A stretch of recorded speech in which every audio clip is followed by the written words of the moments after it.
MGRൽ തുടങ്ങി കരുണാനിധി, ജയലളിത, വിജയകാന്ത്, ഒടുവിൽ വിജയ് വരെ നീളുന്ന തമിഴ് സിനിമാ രാഷ്ട്രീയത്തിന്റെ ചരിത്രത്തിലേക്ക് ഇനി മറ്റൊരു സൂപ്പർ താരത്തിന്റെ പേരും എഴുതപ്പെടുമോ? അതാണിപ്പോൾ തമിഴ് മാധ്യമങ്ങളിലും സോഷ്യൽ മീഡിയയിലും ചൂടേറിയ ചർച്ച. ആ പേര് മറ്റാരുടേതുമല്ല, നടൻ ധനുഷിന്റേതാണ്.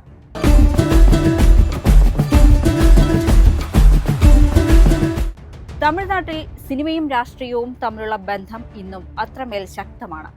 ദ്രാവിഡ പ്രസ്ഥാനങ്ങൾ തങ്ങളുടെ ആശയങ്ങൾ ജനങ്ങളിലേക്ക് എത്തിക്കാൻ സിനിമയെ എല്ലാ കാലവും ശക്തമായ ആയുധമാക്കിയിരുന്നു.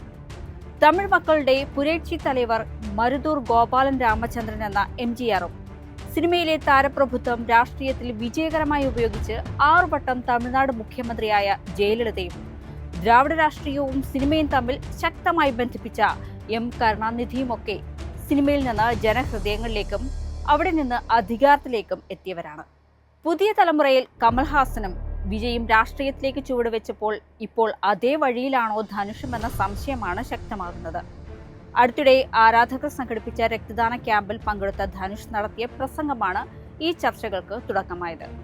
സിനിമാ ആഘോഷങ്ങളിലും ആരാധക സംഗമങ്ങളിലും മാത്രം ഒതുങ്ങാതെ സമൂഹത്തിനായി പ്രവർത്തിക്കണമെന്നും ക്ഷേമ പ്രവർത്തനങ്ങളിൽ സജീവമാകണമെന്നുമാണ് അദ്ദേഹം ആരാധകരോട് ആഹ്വാനം ചെയ്തത്.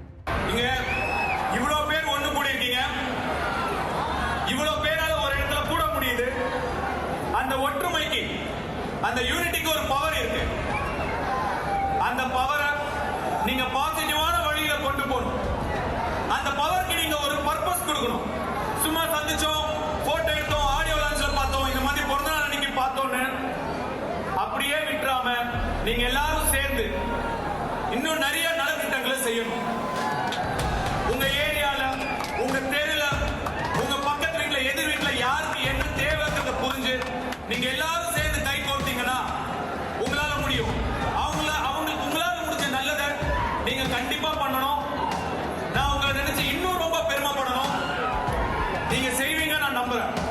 ധനുഷിന്റെ ഈ വാക്കുകൾക്ക് പിന്നിൽ രാഷ്ട്രീയ സന്ദേശമുണ്ടോ എന്ന ചോദ്യമാണ് ഇപ്പോൾ സോഷ്യൽ മീഡിയ ഉയർത്തുന്നത്.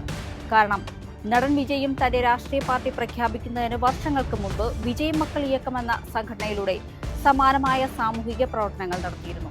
പിന്നീട് അതാണ് തമിഴക വെട്രി കഴകം എന്ന രാഷ്ട്രീയ പാർട്ടിയുടെ രൂപീകരണത്തിലേക്ക് വഴിമാറിയത്.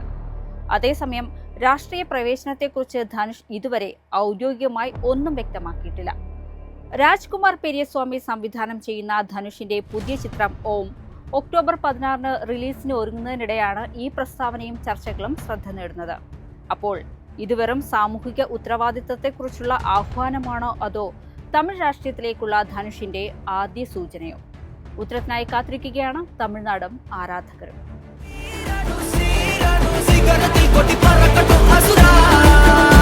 എളുപ്പത്തിൽ സമ്പാദ്യം വളർത്താം. ഇന്ന് തന്നെ മൈഫിൻ TV ആപ്പ് ഡൗൺലോഡ് ചെയ്യൂ.